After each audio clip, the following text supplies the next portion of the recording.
la RDC, cœur de l'Afrique.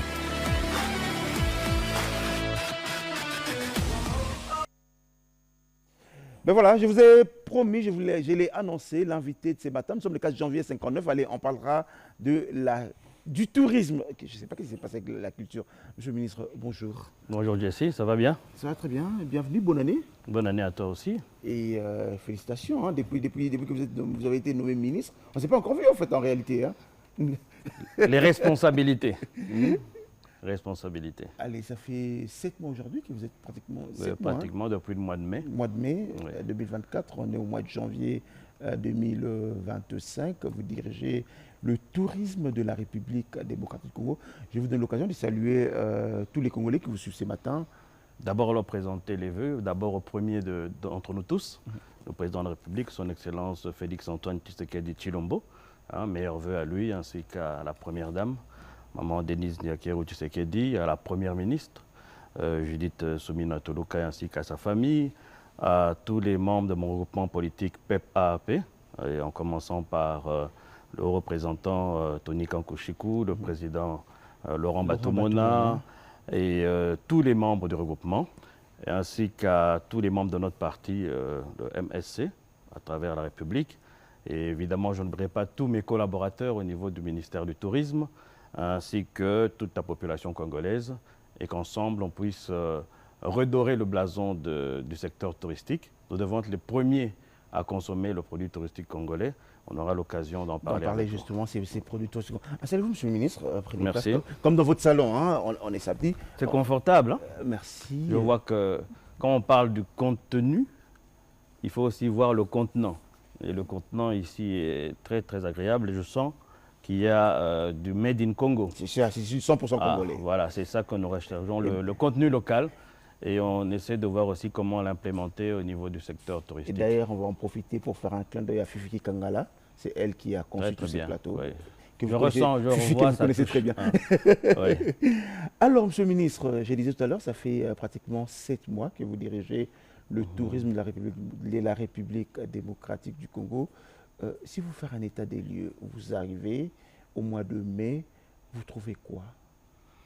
Bon, d'abord, je pense que le plus important, c'est de dire qu'il y a eu des prédécesseurs. Chacun a fait ce qu'il pouvait faire et nous avons, nous aussi, mis notre petite touche.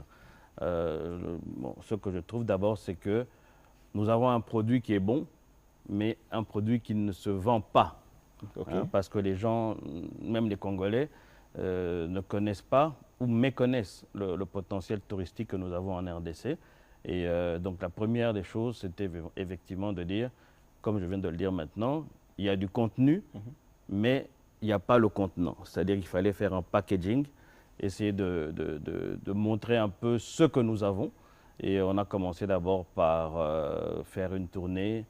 Quand vous dites un produit bon, mais un produit qui ne se vend pas, vous voulez dire quoi exactement? Bon, je peux dire combien de Congolais savent par exemple qu'ici en RDC, nous avons des neiges éternelles au niveau de Rwenzori, que nous avons des animaux qu'on appelle endémiques, c'est-à-dire qu'on ne retrouve qu'ici en RDC comme les bonobos, comme les gorilles de montagne, comme certaines espèces d'oiseaux, comme le merle à tête blanche, que nous avons en majestueux fleuve Congo avec ses affluents qui peuvent être visités. Donc il y a d'abord une méconnaissance au niveau de nous-mêmes les Congolais. Donc il fallait d'abord commencer par faire découvrir non seulement aux Congolais mais aussi au niveau international ce que nous avons. Je donne un exemple clair. Je vais assister à une conférence à Tbilissi en Géorgie où je rencontre un émir de l'Arabie Saoudite et j'ai fait un petit film qui montre un peu ce que nous avons comme richesse culturelle d'abord, parce qu'une des forces de la RDC, c'est son soft power. Donc c'est sa musique, la rumba, ce sont les masques Congo, Luba, Mangbetu, c'est l'art de toutes ces ethnies que nous avons ici en RDC. C'est aussi ce que nous avons au niveau gastronomique, une gastronomie riche, diversifiée. C'est aussi ce qu'on peut retrouver au niveau même de textures de tissus comme le tissu Kuba, qui n'est fait qu'ici. C'est ce majestueux fleuve Congo. Donc je présente ça Et lui, dans son esprit, la perception qu'il avait de la RDC, c'était un pays où il y a la guerre, où rien ne fonctionne. Vous comprenez? Les gens ne vivent même pas. Donc c'est ça. C'est une des premières choses, c'était justement de faire découvrir ce potentiel au niveau international, mais aussi au niveau local.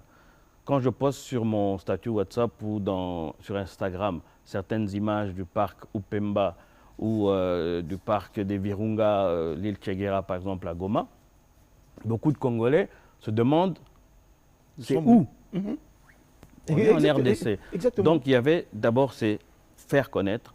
C'est pour ça qu'un des premiers chantiers que nous avons eu, c'est au niveau de la communication. On a un produit qui est bon, mais qui ne se vend pas assez au niveau international et même au niveau local. Alors, on va y revenir. On a un produit qui est bon. J'aime bien cette phrase. Hein.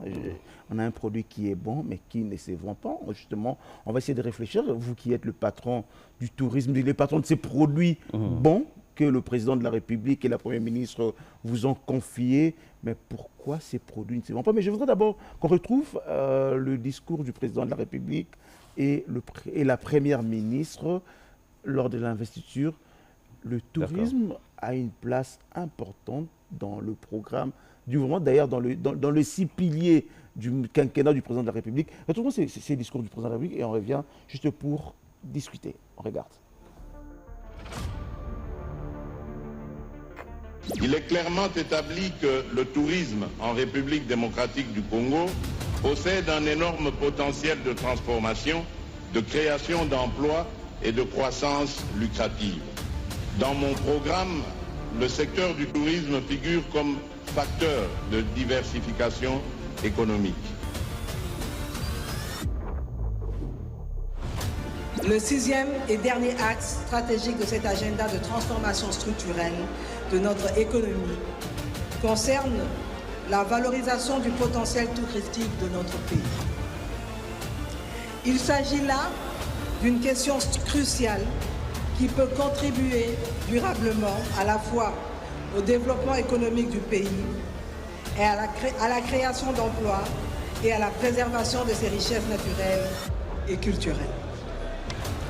À ce propos, le gouvernement de la République poursuivra 2 objectifs généraux dans ce secteur. Développer une offre touristique diversifiée et attrayante pour les visiteurs nationaux et internationaux et promouvoir un tourisme durable qui préserve l'environnement naturel et culturel de la République démocratique du Congo pour les générations futures. L'implication des communautés locales dans le secteur touristique contribuera également à un développement équitable et responsable. Et voilà, Monsieur le ministre du Tourisme, on a entendu le président de la République qui parle de énorme potentiel touristique de la République démocratique du Congo. Il a mis dans son programme, dans ses 6 piliers, dans son quinquennat, c'est parmi les priorités. La Première ministre en parle également. Alors, je reviens sur ma question. Comment vous faites pour matérialiser ces discours, Monsieur le ministre? La première des choses, j'avais dit, c'était au niveau de la communication. Nous avons commencé. Et ensuite, il fallait une fondation. Et cette fondation, c'est la politique nationale sur le secteur touristique qui n'existait pas. Nous avons fait cette politique qui permet de donner les grandes orientations et les priorités stratégiques dans cette matière-là. Et qui est suivie aussi d'un plan d'action qui va se faire dans les mois à venir. Il y a aussi le fait que nous avons commencé à mettre en place un concept innovateur qui n'existait pas, ce sont les villages touristiques. Et le premier village pilote se fera ici à Mbombo-Lumene. Mais dans la tournée que j'ai faite, j'ai vu qu'il y avait aussi dans certaines provinces déjà des bases pour construire des villages touristiques, que ce soit au niveau du Lualaba. Qu'est-ce qui fait que tous les ministres qui sont passés avant vous, Oui. c'est pratiquement le même discours? J'ai eu à recevoir sur ces mêmes plateaux, à l'époque, le ministre Modéron Tsimba, qui est l'un de vos prédécesseurs. Oui. C'était pratiquement le même discours. La politique touristique n'existait pas en RDC. Entre le président de la République et la Première ministre, en fait, le problème, on le connaît. Mais pourquoi on n'arrive pas à matérialiser cela? Non, je pense que je ne suis pas là pour faire la critique de mes prédécesseurs. Je vais parler pour ma propre chapelle. Et je pense que d'abord ce secteur, sans vouloir faire une promotion personnelle, depuis mon arrivée, a connu beaucoup plus de visibilité tant au niveau national qu'international. Nous n'avions pas à l'époque même des bases de données d'images. Il n'y en avait pas. Nous sommes en train de constituer ça. Nous n'avions pas de spot institutionnel. Nous n'avions pas un positionnement. Parce que je viens du milieu du marketing et vous le savez. Oui, j'allais en parler d'ailleurs. Et c'est pour ça que je vous dis que le produit était méconnu. Et il est encore méconnu par les Congolais eux-mêmes. Donc le travail primordial que nous avons fait, justement, c'est de sortir de l'ombre ces différentes potentialités. Quand on sort de l'ombre maintenant, comme vous dites, il faut organiser.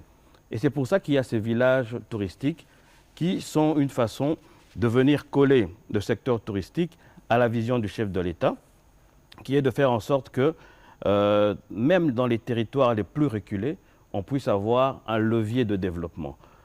Les villages touristiques viennent se coller à ce qui est déjà la vision du chef de l'État, de créer plus d'emplois et aussi d'améliorer le pouvoir d'achat dans les communautés les plus éloignées. D'où ces villages touristiques qui montrent la transversalité du secteur touristique. Vous avez mis le doigt dessus en disant pourquoi ça ne décolle pas. Parce qu'on prend le tourisme de manière sectorielle alors que c'est un secteur qui touche plusieurs secteurs. Je vous donne un exemple. Le niveau du désenclavement des zones touristiques, l'accès. C'est-à-dire que c'est soit des routes, c'est soit par air, c'est soit par bateau.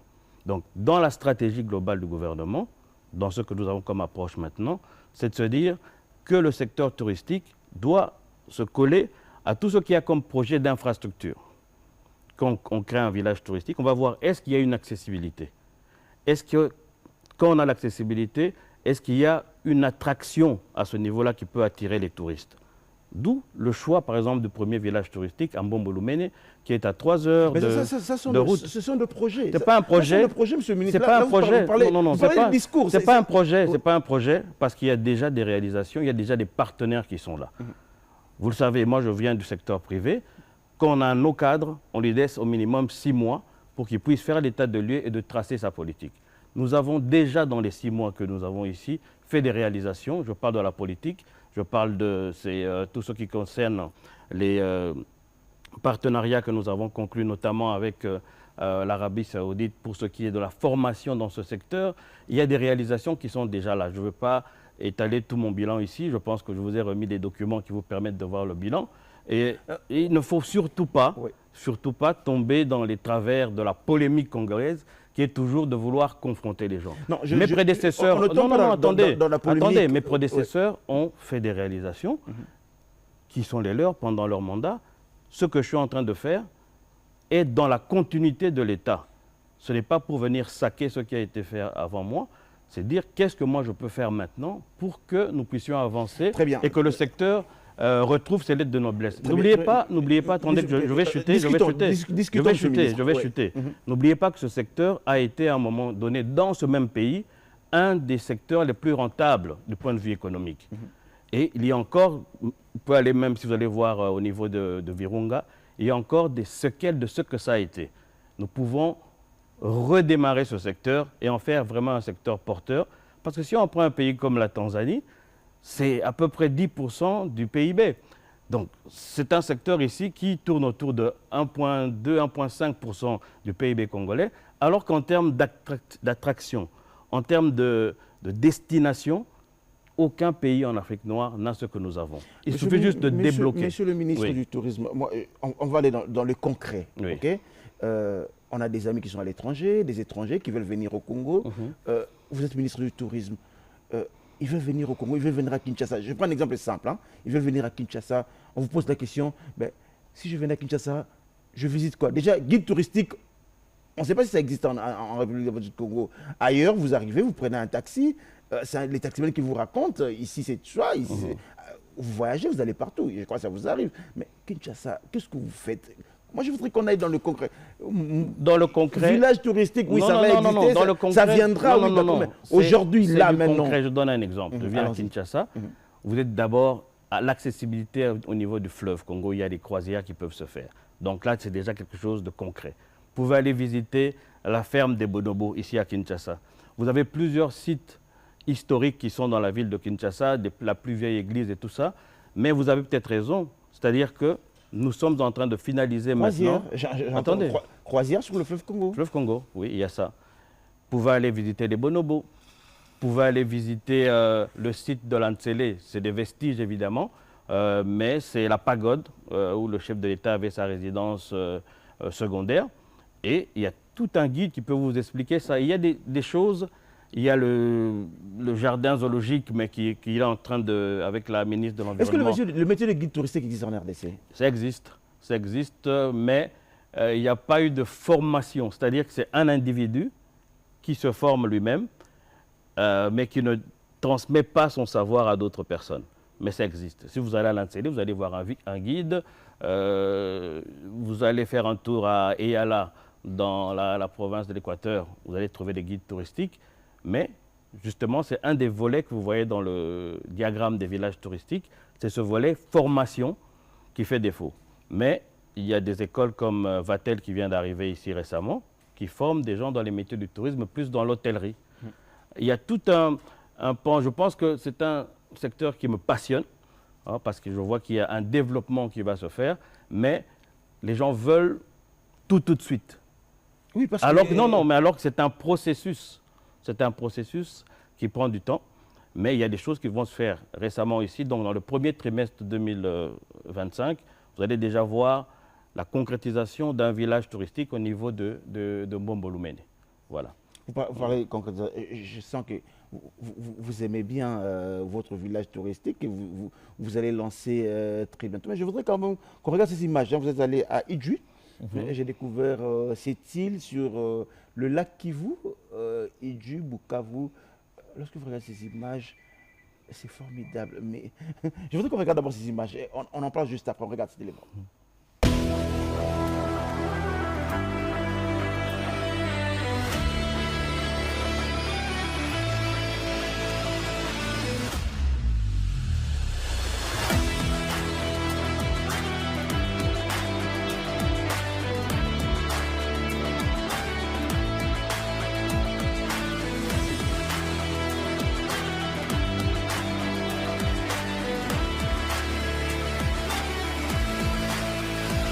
Les aires protégées doivent servir à créer autour d'elles un développement d'activités touristiques, seul moyen de pouvoir bénéficier aux populations environnantes.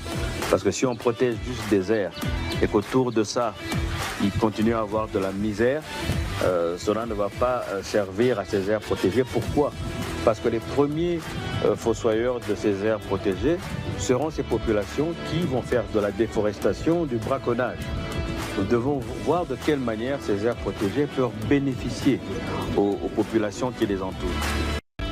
Explorer la RDC, cœur de l'Afrique.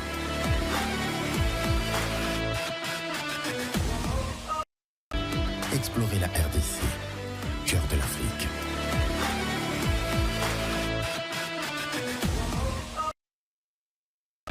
Explorer la RDC, cœur de l'Afrique.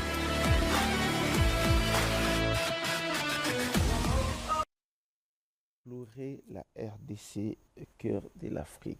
Encore un autre discours, monsieur le ministre. C'est comme si, dans ce pays, on aime bien les discours, hein? Je pense Ou un autre slogan encore? Non, c'est pas seulement un slogan. C'est ce qu'on appelle dans le jargon un positionnement. On ne vend pas un pays en disant « venez investir chez nous ». Vous allez voir par exemple un pays comme l'Afrique du Sud, on y parle de nation arc-en-ciel. Vous allez voir un pays comme la Colombie, le pays de la beauté. Nous avons pris ce positionnement parce qu'il est important de montrer le côté stratégique de la RDC au niveau du continent. Quand on dit qu'un cœur permet à quelqu'un de se mouvoir, un cœur permet, quand il a des problèmes, tout le corps a des problèmes. Donc la RDC, en se positionnant comme ça, c'est un positionnement qui dit, voilà, nous sommes dans un pays qui est stratégique, d'abord pour l'Afrique, mais aussi pour le monde. Ceux qui s'attaquent à cette RDC s'attaquent en fait au développement du continent africain. Donc c'est un positionnement. Et croyez-moi, ce n'est pas qu'un slogan parce qu'il y a des éléments qui peuvent prouver ça, des proof points comme on dit en jargon marketing. Si on parle par exemple d'écologie, la RDC est le poumon écologique un des poumons écologiques de la planète, avec près de 67% des réserves de forêts tropicales humides. Si on parle de l'eau, nous avons 10% des réserves d'eau douce au monde. Si on parle même de population et de possibilités avec cette jeunesse de devenir une force économique, même en nombre, c'est un positionnement aussi qui vient s'ancrer là-dedans. Moi, du côté touristique, je suis un des pays qui a la plus grande biodiversité au niveau mondial, à côté des pays comme le Brésil ou comme les forêts d'Indonésie. Donc ce n'est pas un jargon, ce n'est pas quelque chose que nous disons comme ça, sans un sous-bassement. J'ai un sous-bassement et ce sous-bassement permet de mieux vendre mon pays à l'étranger. Je reviens sur ce fait-là de positionnement et de vendre l'image de marque du pays a été écorchée pendant ces nombreuses années avec les guerres, avec certaines maladies qu'on nous colle ou bien qui sont imaginaires ou réelles, je ne sais pas. Donc il y a lieu d'abord de travailler ce côté-là de positionnement. Et ce positionnement, je l'utilise pas seulement pour mon secteur, il peut aussi être transversal. Et à partir de ce positionnement, à partir de cette image de marque restaurée, réhabilitée, ça permet justement aux gens de changer leur perception. La perception est très importante. J'aime comment vous l'expliquez. Oui. Cette image qui a été écorchée, nous avons été mal racontés, disons-les comme ça, nous avons été mal racontés, nous avons été mal vendus. Vous êtes un professionnel de la communication, monsieur Pambia, optimum, personne ne peut vous refuser ça. On vous met à la tête du ministère du Tourisme. Tout le monde se disait que c'est un professionnel qui arrive, c'est un gars qui maîtrise très bien la communication, il va bien vendre l'image de la RDC. C'est comme si on n'a pas vendu cette image. Jusque-là, on a toujours cette mauvaise image, cette mauvaise publicité qu'on continue à faire de nous. Non, je pense que le Congo bashing, comme on dit, la mauvaise image que les gens ont parfois à l'étranger, vient de nous-mêmes, de notre façon de nous percevoir. Nous devons changer cette façon de faire et projeter une image. Un de mes premiers rôles en tant que ministre de Tourisme, c'est de promouvoir cette image à l'international. Vous avez vu quelques images ici où je suis allé dans plusieurs pays et devant des publics de très haut niveau, j'ai vendu une autre RDC. Et je pense que si vous avez la conscience professionnelle d'aller faire une étude et de ne pas seulement être dans les ragots, vous allez voir que cette perception est en train de changer. Mais ça prend du temps, ça prend aussi des moyens. Parce que plus l'image est écorchée, plus il faut investir dans des médias internationaux, dans du sponsoring à l'international au niveau d'événements, au niveau sportif. Il y a toute une stratégie qui est en place, qui va démarrer en début 2025, vous allez voir. Mais il fallait d'abord la préparer. Toute cette... ce que vous appelez slogan ou positionnement en ce qui me concerne, permet justement d'asseoir cette stratégie. Mais ça ne se fait pas comme ça subitement, il faut que ça démarre avec plusieurs pôles. Je ne peux pas vendre notre stratégie ici. Ça touche le sport, ça touche la musique, ça touche tout ce qui est événement international, ça touche aussi l'utilisation de certaines personnalités locales et internationales dans cette stratégie. Nous avons tellement d'atouts en RDC par rapport à d'autres pays que nous allons utiliser. Je pense qu'il faut nous laisser le temps. Vous avez parlé de 6 mois. Dans le privé, un cadre supérieur, on le juge après 6 mois. Et à partir de 6 mois, on peut dire on peut faire un bilan. Nous sommes, nous maintenant, dans le bilan avec la Première ministre qui va faire une évaluation de chaque membre de son équipe. Après cette évaluation, nous allons pouvoir déployer ce que nous avons comme stratégie qui est déjà prête, mais il faut l'actionner. Hein, vous avez vu que je ne suis pas venu vers vous depuis que je suis... et je viens maintenant parce que nous arrivons au moment où nous allons déployer cette stratégie et revenons d'ici 1 mois ou 2, reprenez cette conversation avec moi et vous allez voir si nous n'avons pas utilisé le savoir-faire que nous avons eu au niveau du secteur privé. Vous avez pris 6 mois pour étudier, 6 mois pour réfléchir. Je n'ai pas réfléchi, à moins que vous soyez aveugle, vous soyez aveugle parce qu'il y a des images que vous venez de voir qui montrent l'action que nous avons fait sur terrain. Je ne suis pas un ministre qui est resté dans son bureau climatisé.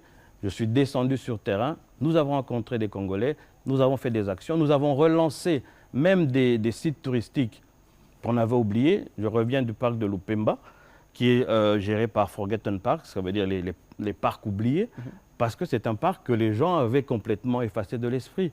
Et quand nous venons vers ces gens, nous sommes allés au parc de Kaozi-Biega. On était un des premiers ministres qui est venu là-bas après une trentaine d'années. C'est que nous allons sur terrain voir les gens, discuter avec eux, redonner espoir à ce secteur qui était plus ou moins endormi. Et je ne suis pas là pour me juger moi-même. Je pense que vous, en tant que professionnel, vous devez faire votre travail. Je suis tenté de vous demander, dans le budget du gouvernement, dans le budget de l'État, le secteur du tourisme occupe quelle position, quelle place, c'est combien à peu près, combien de pourcents à peu près? Bon, je pense qu'on est autour de presque 2%, mais il ne faut pas regarder ça de cette manière-là. Dans tous les pays où le tourisme est un des secteurs porteurs, c'est le secteur privé qui porte le secteur touristique.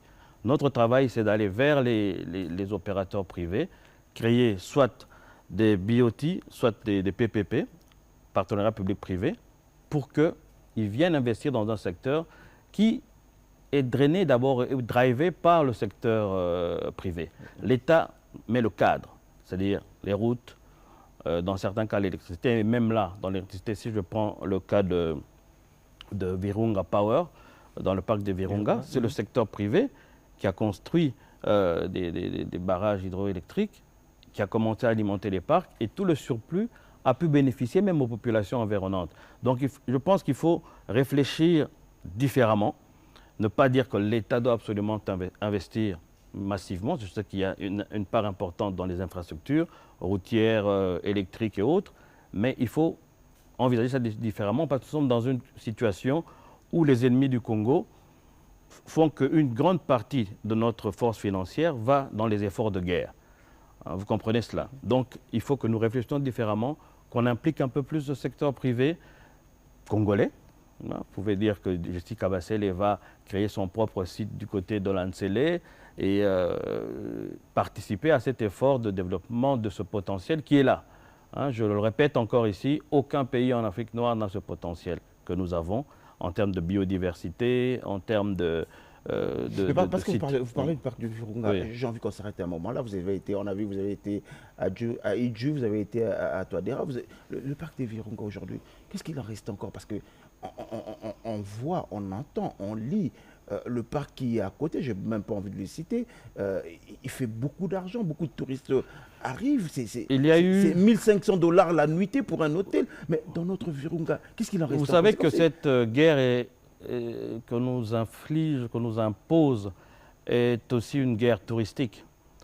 Est aussi une guerre touristique parce que ça permet de déplacer les touristes qui doivent venir en RDC, les déplacer ailleurs. C'est aussi une guerre qui joint le côté touristique parce que 80% des gorilles de montagne, parce que vous en parlez, qui sont en Ouganda et au Rwanda, qui n'ont que 20%, les 80% viennent de la RDC. Et faire une guerre à la RDC, c'est aussi bloquer un peu tout ce potentiel-là, qui avait commencé à reprendre quand il y a eu la paix qui est revenue, avec les investissements qu'on a eus du secteur privé et de la coopération internationale. Le parc de Virunga revenait en force. Parce qu'il n'y a pas que les gorilles là-bas, il y a aussi le lac vert, il y a tout ce qui est du côté de la Rwindi, il y a les volcans et tout ça. Il y a un tourisme aussi scientifique qui peut être développé de ce côté-là. Donc il y a tout un potentiel touristique qui est plus ou moins au ralenti. Il y a quand même des touristes qui viennent, mais pas de l'ampleur que nous pourrions entendre.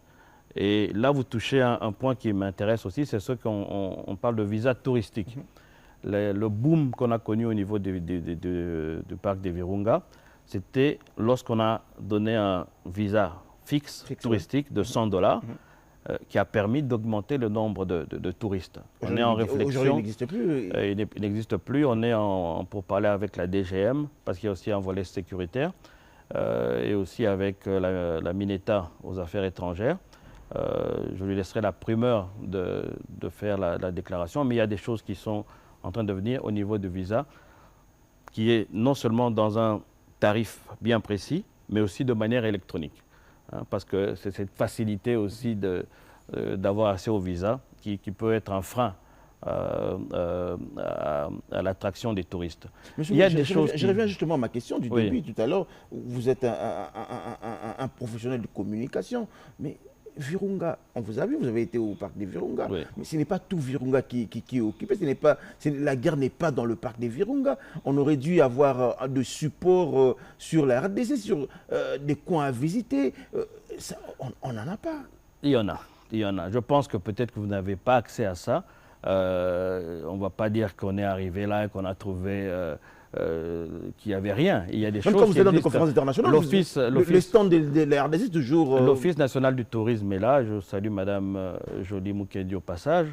Et avec son équipe, qui n'existe, permettez-moi ils font du d'expliquer, qui travail. n'existe que de nom. Non. Permettez-moi de les dire ainsi. L'Office national du Mais tourisme ça, c'est en RDC, peut-être votre perception. Hein? C'est votre perception, ou bien vous avez fait une enquête pour non, mais vérifier. si nous promenons la caméra à travers Kinshasa ou le pays pour parler de l'Office national du tourisme, on vous dira que cet office n'existe que de nom. Mais bon, c'est une vue de l'esprit, c'est votre point de vue. Moi, je pense que l'Office national du tourisme a, avec les moyens qui sont les siens, pu faire certaines choses, participer à des foires internationales, sponsoriser plusieurs petites entreprises, plusieurs événements. Et là, maintenant, ils sont en train de finaliser de manière électronique le guide touristique dont vous parliez, en collaboration avec mon cabinet. Il y a des choses qui sont en train de se faire. Le tourisme a connu un essor, même ces moments de gloire, ces lettres de noblesse. Oui. Et je pense qu'il est possible de faire revivre ce secteur, mais ça demande aussi que nous soyons optimistes. Il y a un certain pessimisme de la part de nous-mêmes. Les Congolais attendent de voir du concret, les Congolais attendent de voir des pays comme l'Égypte, c'est vrai qu'on ne va pas comparer, les pays comme l'Égypte, les pays comme l'Ouganda, la Tanzanie. Avant que ces pays comme l'Ouganda ou d'autres parlent de tourisme, nous étions déjà en avance par rapport à eux. Vous savez que cette année, on va fêter les 100 ans de Virunga et les 125 ans du Jardin d'Eyala. Il faut avoir foi en notre pays et se dire qu'on est capable de sortir de ces cendres, de renaître de ces cendres ce secteur touristique qui a un potentiel incroyable. Vous allez le voir dans les jours à venir. Vous avez parlé de communication. Nous allons déployer plusieurs actions qui vont permettre justement de changer cette perception que vous avez. Je sais que vous êtes en train de me challenger sur ce qui peut être fait, mais croyez-moi, le tourisme a des beaux jours devant lui et moi j'en suis convaincu. Parlons de la semaine touristique. Vous avez organisé la semaine touristique, mais on vous a vu la semaine touristique, on vous a vu dans plusieurs conférences internationales, pratiquement partout. J'ai envie de dire, ça nous produit quoi? C'est comme si ce ne sont que des KMAS qui s'organisent en RDC. Mais bonne question. Ça nous produit quoi? On gagne quoi dans tout ça? Je pense que c'est une très bonne question. Première des choses, toutes ces conférences auxquelles nous avons participé, je prends l'exemple de Tbilissi en Géorgie, ça a permis de signer un partenariat, vous avez vu, avec l'Arabie Saoudite pour la construction d'une école de formation dans les métiers du tourisme. Vous parlez de guide et tout ça, donc quelque chose de concret qui naît de ça. Si on prend la semaine congolaise du tourisme, cette année nous avons connu la participation de pratiquement toutes les provinces. Et ça a permis non seulement un échange entre ces provinces-là et des partenaires potentiels qui sont venus les rencontrer, mais aussi à nous, en tant que patrons du tourisme, de voir quelles sont les priorités dans chacune des provinces en termes de projets touristiques. Si je prends par exemple le Congo central, nous sommes alignés sur le fait que nous devons réhabiliter la porte des esclaves à Mwanda, qui va nous permettre d'attirer des touristes bien précis qui sont dans la diaspora afro dans le monde, que ce soit on nous appelle un peu les afro-descendants. Ouais. Donc, avec un projet bien précis, porte de retour, avec un musée qui va permettre de faire ce genre de développement et avoir déjà un public cible bien précis. Et dans chacune de provinces comme ça, nous avons identifié des projets. Hein. C'est ce genre d'échanges et de rencontres qui permettent d'aligner une politique avec des actions concrètes. Je sais que vous êtes là en train d'attendre des actions concrètes. Exactement. Et avec ce genre de rencontres comme la semaine congolaise du tourisme, qui est devenue maintenant quelque chose que nous avons institutionnalisé par un arrêté qui va se produire chaque année à telle date avec les différentes provinces, c'est de créer une synergie entre les différents acteurs du secteur. Donc ce n'est pas juste des kermesses ou du temps passé, c'est une période de réflexion, d'échange et de développement de projets concrets entre les différents acteurs. Je suis tenté aujourd'hui, je ne me parlerai pas si je ne vous pose pas cette question, je suis tenté de vous poser cette question. Vous parlez de privés qui devraient contribuer au tourisme de la République démocratique du Congo. Est-ce que la politique n'est pas une barrière dans votre secteur du tourisme? De quelle manière? Je prends un exemple. J'aime bien dans cette émission, c'est qu'on se regarde dans les yeux, on se dit des vérités. Prenons le cas du parc de la vallée de l'Ancélé, qui est le parc de l'ancien président de la République. Mais c'est comme si ce parc, qui est une beauté de cette ville de Kinshasa, c'est comme si vous ne faites pas tellement attention à ça. Non, c'est que on regarde les choses dans un temps bien délimité, alors qu'il y a des processus. C'est-à-dire? Pour le parc de l'Ancélé, il fallait d'abord travailler l'aspect légal de cet endroit avant de lancer tout ce qu'il y a comme travaux là-dessus. C'est-à-dire qu'il faut une personnalité juridique à cet endroit. Non, je parle du parc de la vallée de l'Ancélé. Ah, il y a deux parcs de la vallée de l'Ancélé. Voilà. Il y a le parc de la vallée de l'Ancélé, le côté où il y a la pagode et tous ces trucs, et puis le parc de l'Ancélé de l'autre côté. Ouais. Moi, je parle de l'autre côté. Et qu'est-ce que vous entendez par là? Parce que je n'ai pas bien compris la question. La question aujourd'hui, c'est comme si le ministère du Tourisme, c'est pas répertorié parmi des sites où les gens viendront, où l'État pourrait envoyer les touristes, ou jeter un coup d'œil sur... Non, les touristes y vont, et je ne pense pas qu'il y a un blocage à ce niveau-là. Il y a des touristes qui y vont tous les jours, il n'y a aucun blocage politique. Est-ce que dans vos répertoires, dans vos documents que vous publiez, vous écrivez également... Ça fait partie des attractions ici. Je ne sais pas d'où vous tirez cette révélation. Sûr qu'aujourd'hui, le parc de la Vallée, comment on l'appelle déjà le nom même ça va me revenir, hein, le parc de la Vallée. Aujourd'hui, au niveau du ministère du Tourisme, dans vos documents que vous faites... Bien sûr. Il n'y a pas de... Pourquoi il y aurait un côté politique? Je ne vois pas, c'est une attraction comme une autre. D'accord, revenons maintenant à cette grande question, le contrat avec Milan AC. Pourquoi vous réfléchissez? Vous voulez faire comme les autres? Parce que tout le monde signe un contrat avec des équipes, il faudrait évidemment que l'RDC dépense autant d'argent pour... ça servirait à quoi? Je pense qu'il faut qu'on arrête de se flageller tout le temps soi-même. La Côte d'Ivoire, avec Merveilleuse Côte d'Ivoire, vient de signer avec un club français, je pense que c'est l'OM. Hein, L'Olympique de Marseille. L'OM. Ouais. D'autres sont en train aussi de signer. Ce n'est qu'un volet d'une stratégie globale. Hein. Suivez la stratégie de Merveilleuse Côte d'Ivoire, vous allez voir qu'il n'y a pas que le volet sportif. Mais pourquoi le sport? Parce que si vous prenez la Champions League, par exemple, c'est près de chaque mois 500 millions de téléspectateurs qui suivent ça. Et c'est un investissement qui se fait pas seulement au niveau sportif. Il faut regarder ce qu'on appelle le retour sur investissement. J'investis $1, qu'est-ce que j'ai en retour de cet investissement-là? Pas seulement en termes de perception ou de visibilité. Un pays comme l'Italie, et principalement la Lombardie où se trouve AC Milan, c'est un PIB de près de 485 milliards d'euros par an. Hein, donc ce qui était l'année dernière. C'est des entreprises qui ont besoin ou l'envie de revenir en RDC.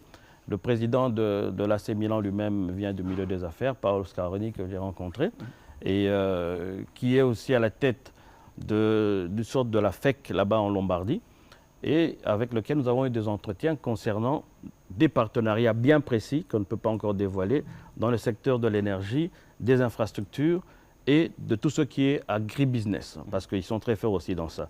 Donc il faut voir au-delà de ça et arrêter tout le temps de se flageller, de se dire ouais, on n'est pas les seuls à avoir fait ça. Ça ne fait qu'une partie de notre stratégie globale, comme je vous l'ai dit tout à l'heure, qui regarde aussi les événements au niveau international, des foires ici au niveau local, des partenaires qui viennent ici dans le secteur touristique. Il y a toute une stratégie globale qui a déjà été présentée et qu'on va encore représenter au niveau du secteur privé dans le premier trimestre ici 2025. Donc je ne pense pas qu'il faut continuer à être dans une logique... La question aujourd'hui... Vous m'avez l'air bien pessimiste ces derniers temps. Non, ici. parce que tous on se pose des questions. Oui. C'est vrai, AC Milan, il va porter quoi? Visiter RDC? Qu'est-ce qui sera marqué sur le maillot de la RDC? On visite certains pays, mais on explore la RDC parce que la RDC... Explorer la RDC. Oui. Aujourd'hui, quand vous regardez, j'ai eu à voir, lorsqu'on a annoncé ça après les conseils des ministres, lorsqu'on a annoncé que le contrat est passé au niveau du conseil des ministres avec l'AC Milan, on a vu les réactions sur les réseaux sociaux. Tout le monde s'est demandé, OK, explorer la RDC... C'était partagé, je pense que... Mais les gens viendront visiter... La question c'est, les gens viendront visiter quoi exactement? Parce qu'il faudrait d'abord, en interne, qu'on puisse travailler, comme vous dites tout à l'heure, que vous êtes en train de réfléchir. Vous savez, les gens viendront visiter quoi? Vous savez, il y a une tendance mondiale qui est celle de l'écotourisme. L'écotourisme n'a pas besoin de grands immeubles, n'a pas besoin de grands hôtels et tout ça. Les gens viennent pour se reconnecter à la nature. Ce dont notre pays est largement doté, il est béni des dieux par rapport à ça, en commençant par le fleuve, en allant dans les forêts, en allant dans toute cette biodiversité avec ces animaux qu'on ne peut trouver qu'ici en RDC. Et je pense qu'il ne faut pas regarder tout le temps le verre à moitié vide. Hein. Il faut regarder ce que nous avons de positif et ce que nous pouvons vendre. Et en plus, je rajoute à ça notre musique qui est la rumba. C'est cette rumba que les gens peuvent venir ici. Attendez, je n'ai pas fini. Allez-y. On prend par exemple la ville de Kinshasa qui est positionnée même en termes de capitale de l'ambiance au niveau africain. Il y a des gens qui viendront ici rien que pour aller un week-end regarder Nyo Kalongo ou Zaiko Langalaga en live, voir Fadi Opupa ou Wenge Musica et tout ça. Il y a toute cette panoplie de choses que vous ne voyez pas parce que vous êtes aveuglé par les images négatives construites non seulement par nous-mêmes en tant que Congolais, parce que nous sommes passés maîtres dans ça, mais aussi par ceux qui sont les ennemis un peu de la RDC, qui utilisent aussi les réseaux pour chaque fois dénigrer les moindres efforts que nous faisons, ce que nous pouvons faire de positif et qui peut améliorer ou ouvrir le pays à l'international et changer cette perception-là. Nous-mêmes également, nous ne mettons pas autant de moyens pour changer cette perception, pour mieux communiquer. C'est comme si nous-mêmes ne communiquons pas très bien sur nous-mêmes. Bon, tu viens du ministère de l'Information, tu pourrais peut-être m'en dire plus. Allez, je reviens sur la phrase tout à l'heure. Vous parliez de se reconnecter, de se connecter à la nature. Quand vous êtes dans des pays comme le Kenya, où le tourisme est assez très avancé, quand vous avez, il y a des pays que je n'ai pas envie de citer ici, mais dans cette nature, on trouve des hôtels, même si ce n'est pas des hôtels 5, 4 étoiles, mais on trouve au moins des hôtels. Oui, tout à fait. Vous avez tout à fait raison. Et il y a même un retour ici. Il y a quelques années, il n'y avait pas de Hilton ici en RDC. Il y a quelques années, il n'y avait pas de Novotel. Novotel qui vient d'arriver parce qu'il y a les catégories. Dans les 3 ou 4 étoiles, on a les Novotel. Mais dans les 2 étoiles, on a les Ibis. Les Ibis qui vont aussi ouvrir ici, qui vont être un produit plus accessible aussi pour la classe moyenne naissante en RDC. Donc, il y a un développement qui est en train de se faire même à ce niveau-là. Mais je sens l'impatience, je comprends cette impatience. Mais la RDC est en train de se relever, malgré toutes ces attaques qui essaient de nous clouer au sol, de faire que nous restions à genoux. On est en train de se relever. Et je pense que nous devons nous-mêmes développer ce côté optimiste sur notre pays. Personne ne viendra le faire à notre place. Personne. Et si nous continuons nous-mêmes à nous lamenter, dire que ouais, ça ne va pas, alors qu'on ne voit pas les choses qui sont en train de se faire pour sortir le pays de là où on veut que nous puissions rester et de replacer la RDC au cœur de l'Afrique, de replacer la RDC comme étant le champion de l'Afrique noire. Si nous ne le faisons pas, personne ne le fera à notre place. Et c'est important pour ça que nous puissions changer cette perception par nous-mêmes, les Congolais. La première cible que j'ai ici, même en termes de tourisme, c'est le tourisme domestique. C'est que nous-mêmes soyons les consommateurs de ce produit touristique qui est le nôtre. Prenez le temps, un week-end, avec les enfants, vous allez dire qu'il y a des problèmes de route. Mais si vous sortez de Kinshasa jusqu'à Mbombolumene, de Kinshasa maintenant bientôt jusqu'à Kikwit, de Kinshasa maintenant jusqu'à Chikapa, la route est là. Sortons un peu, enlevons un peu nos œillères et essayons de voir différemment notre pays, de percevoir différemment notre pays. Nous sommes les premiers à changer, qui doivent changer l'image.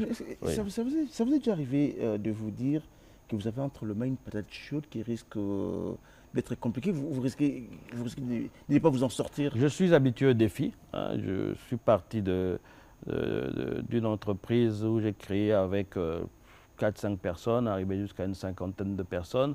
On a connu des hauts et des bas. Au défi, mais ça fait 7 mois, on ne sent pas que vous allez sortir la tête de l'eau. C'est peut-être de la mauvaise foi de votre part, je ne sais pas, mais ouvrez un peu, changez peut-être de lentille, essayez de voir ça différemment. Je pense que si vous regardez ce qu'il y a comme réalisation dans ce laps de temps assez court, étant donné que nous avons même perdu 2 mois avant que nous puissions être investis, je peux compter dans 4 mois ou 5 mois, je ne rougis pas de ce que j'ai eu à réaliser. Allez, merci de regarder le panier de Bordeaux. Votre matinale revient. Je vous rappelle, si vous nous prenez en cours, nous recevons sur ce plateau M. Didier Pambia Moussanga, j'ai bien prononcé le nom, j'avais peur de décocher votre nom, qui est ministre du Tourisme de la République démocratique du Congo. On se retrouve dans quelques instants pour la suite.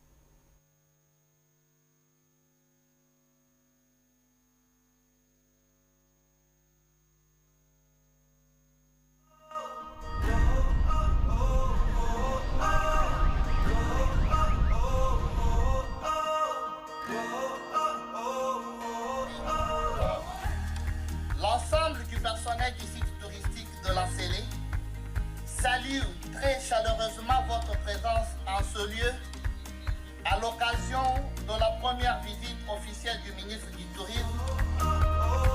J'étais venu pour essentiellement rencontrer le personnel, discuter avec vous, savoir quels sont les principaux griefs ou problèmes que vous rencontrez ici. Parce que nous ne sommes pas venus ici pour nous amuser, le chef de l'État attend des résultats. Nous savons que c'est possible, mais que chacun de nous s'implique. C'est très important que nous laissions tomber les mauvaises habitudes. Lelo, naina nukoyo kabino. Vous sélectionnez tout le monde comme la carte ba syndicat, ba directeur. Boya, boloba, nayo kabino, pour la tosa la musala ensemble.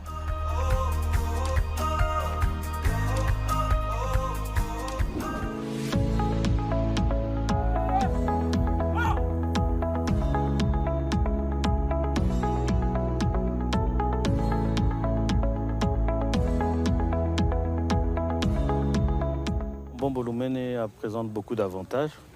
On est à une époque où les gens privilégient beaucoup l'écotourisme.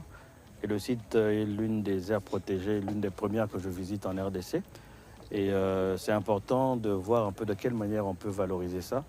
Et surtout, quels sont les projets structurants qui peuvent permettre aux communautés environnantes de bénéficier du développement qu'on va faire ici. Comme vous le savez, dans notre programme qui répond à la vision du chef de l'État, son Excellence M. Félix Antoine Tshisekedi, de faire du secteur touristique, je parlerai plus de l'industrie touristique, un des secteurs de diversification économique.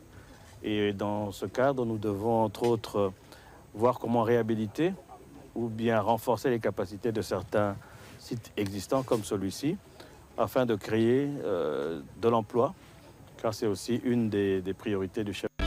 Explorer la RDC, cœur de l'Afrique.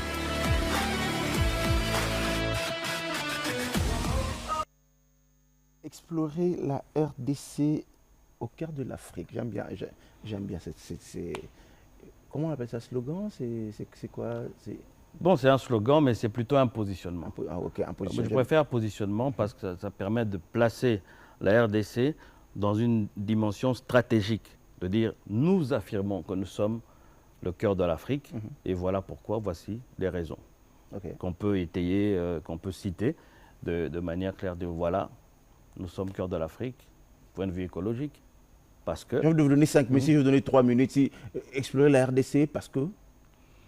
Parce que c'est un pays magnifique qui a des attractions qu'on ne retrouve nulle part ailleurs. Par exemple, si vous allez au lac Foix, dans le Kasaï, il y a des poissons qu'on retrouve là-bas, d'aquarium, qu'on ne retrouve qu'en RDC. Que vous avez les bonobos, une espèce qui se rapproche le plus de l'espèce humaine, qu'on ne retrouve qu'ici. Vous avez le gorille de montagne, bon là on partage avec d'autres pays. Nous avons l'okapi, qui est une espèce endémique qu'on ne retrouve qu'ici. Le fleuve Congo avec sa puissance et sa magnificence est l'un des joyaux au niveau international. Nous avons le Rwenzori avec les neiges éternelles. Nous avons Mwanda avec une plage et une histoire.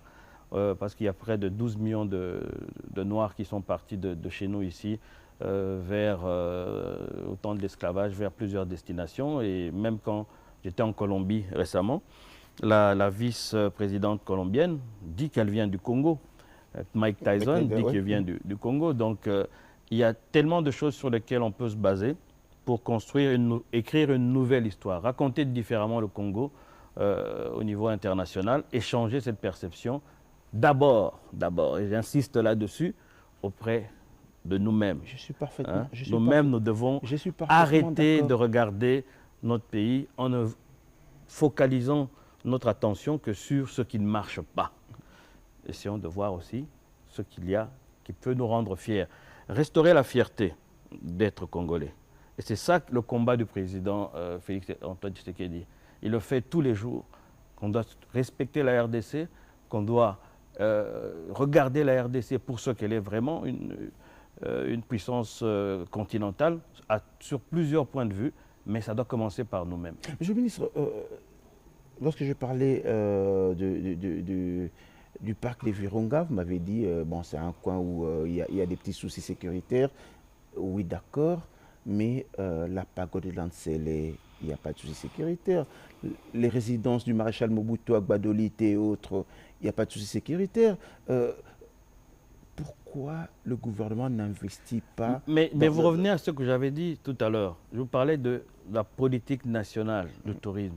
C'est elle qui définit les grands axes. Voilà, nous allons créer nos villages touristiques. On va les créer où?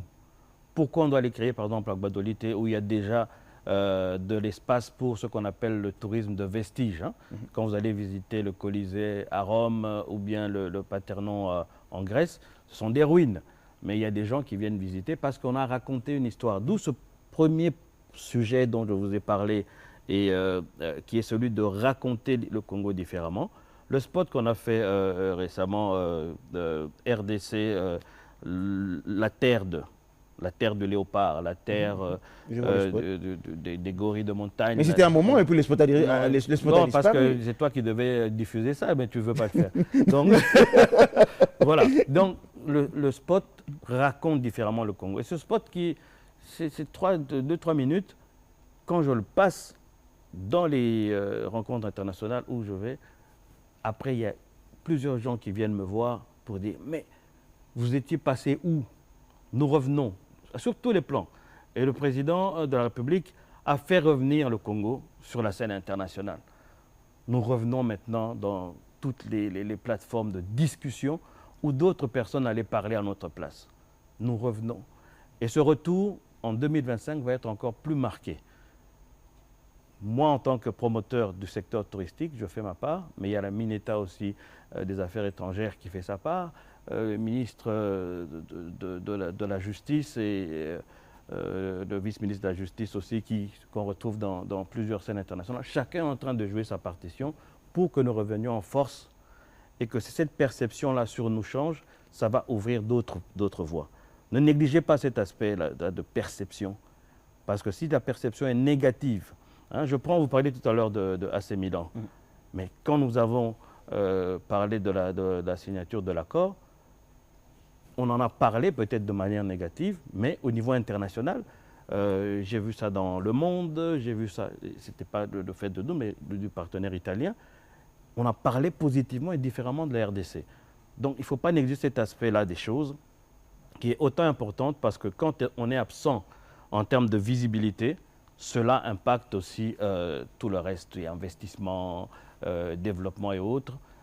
Je fais ma part. Et nous espérons que tout le monde ne sera pas aussi sceptique que Jessica Bassele. Monsieur le ministre, on a fini. Merci. Merci à vous. On va se lever hein, pour terminer pratiquement. C'est plus, ça fait pratiquement 60 minutes qu'on est en train de parler. Mais je n'ai pas encore tout dit. Non, on aura une autre émission. En conclusion, je vais vous donner l'occasion de parler à tous les Congolais qui vous ont suivi. Vous êtes le patron du secteur du tourisme. Ils retiennent quoi? Ils retiennent que la RDC est un pays qui a beaucoup à offrir du point de vue touristique et que c'est, comme on peut dire, un des pays qui regorge d'un potentiel touristique inégalé et que nous-mêmes, Congolais, devons être des ambassadeurs de cette destination RDC. Nous devons être les premiers ambassadeurs pour que les autres suivent. Parce que si nous-mêmes sommes sceptiques par rapport à ce que nous pouvons être, par rapport à ce que nous pouvons donner au monde, cela devient difficile pour les autres aussi de nous suivre. Nous devons être les premiers ambassadeurs. Et moi, en tant que ministre du Tourisme, le président de la République, la première ministre, tous les autres collègues ministres, tout le monde doit être ambassadeur de la destination RDC. Rendez-vous dans 3-4 mois pour... Peut-être plus tôt que ça. Voilà. Mesdames et messieurs, c'était un plaisir de vous tenir compagnie. C'était le ministre de la Culture... du tourisme, je ne sais pas pourquoi. Culture, tourisme, c'est pratiquement... On est des sœurs, des frères siamois. Siamois. En fait. Oui. Revenez quand vous voulez. On attend. Destination RDC. J'aurais bien voulu parler de ça parce qu'au niveau provincial, on va lancer Destination RDC, explorer la RDC. Ça ne va pas chez vous?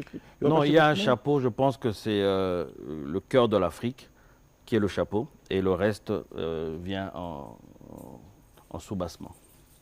Donc, monsieur le ministre, namoku c'est la lingala pour ceux qui sakawana mikolo yo tokomona RDC to lisulo RDC ko beta. Bozo mona déjà mozo ngondi maté. Ezo mona na déjà malembe. To bandi ça fait 6 mois, Moussa les Salima. Batu baza impatient bien sûr, mais comment la linga ka mona pour yangwana. Kalate biloka ya makasi ezobima. Déjà pesa ki moi exemple côté Ansele, tozo banda déjà ba travaux moko kuna na ba égyptien.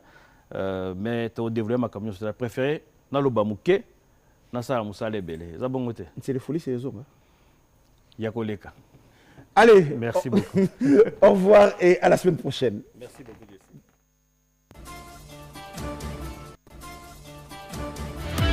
Explorer la RDC, cœur de l'Afrique.